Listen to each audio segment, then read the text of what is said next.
Akala ko maliligo lang kami. Aba, meron palang sorpresang proposal. Tara, samahan nyo kami mga kapatid. Magandang araw mga kapatid. Another day, another video na naman. Ito pala yung mga kaganapan namin nung nasa Manila pa kami. Bali mga kapatid, medyo matagal na tong video na to. Ngayon ko lang ma-edit kasi nga medyo na busy ako. Ito yung kinaumagahan ng birthday ng nanay namin. So nagyaya yung kapatid ko na mag-swimming kami kasi nga medyo maraming pagkain na take home namin after dun sa may Pizza Hut kung napanood niyo yung birthday celebration namin. So ito yung kaganapan namin nung naligo kami. Dito lang to sa Pasig, dito sa may Rainforest. Malapit lang actually sa bahay nila. Ang ganda dito kasi ang laki ng venue, medyo maliwalas kasi nga kung taga Pasig ka at medyo malapit ka dito, naku maganda tong outingan. I mean maganda tong puntahan. Ang maganda dito kasi maraming swimming pool na pwede sa pambata.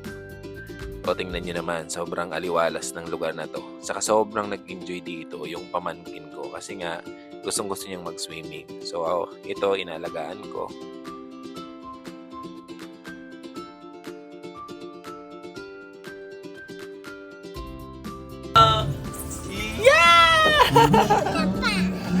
Isa ba?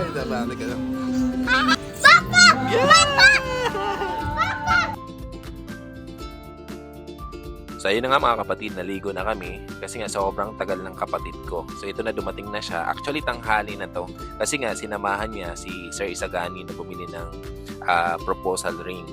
Okay, engage ring, di ba?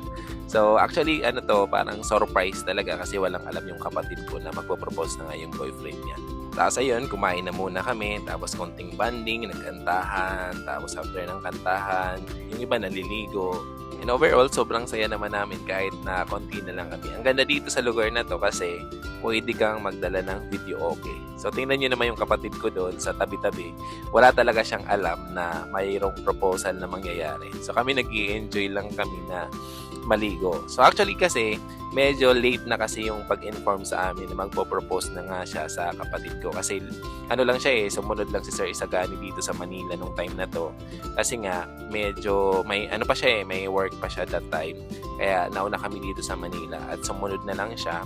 And nabanggit niya nga sa magulang namin na magpo-propose na siya sa mga oras na to.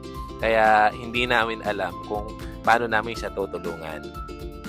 At yun na nga, dumating na sila, yung mga sabi ko, ito na yung time na magpo-propose na. So, hindi namin alam kung paano ba mangyayari kasi nga, wala talaga sa plano. So, ang ginawa na lang namin, nag-picture-picture na lang. Tapos, sabi ko, ito yung gawin niya, tumalikod siya, tapos itaas yung kamay. Tapos, ibigay yung, wala ka lang. Ano talaga parang low-key lang yung proposal na to. Basta, ang goal lang, maibigay ni Sir Isagani yung sing-sing niya. So, nagulat talaga yung kapatid ko.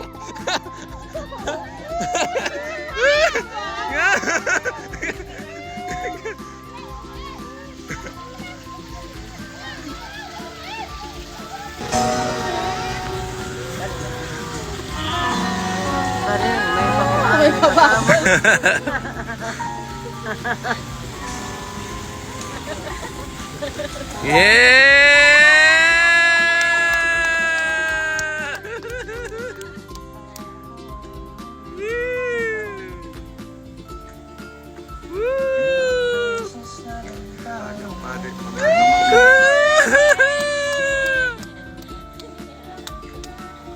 So ayun na nga mga kapatid, successful ang proposal ni Sir Isagani. Nag-yes naman ang kanyang pinoprosan.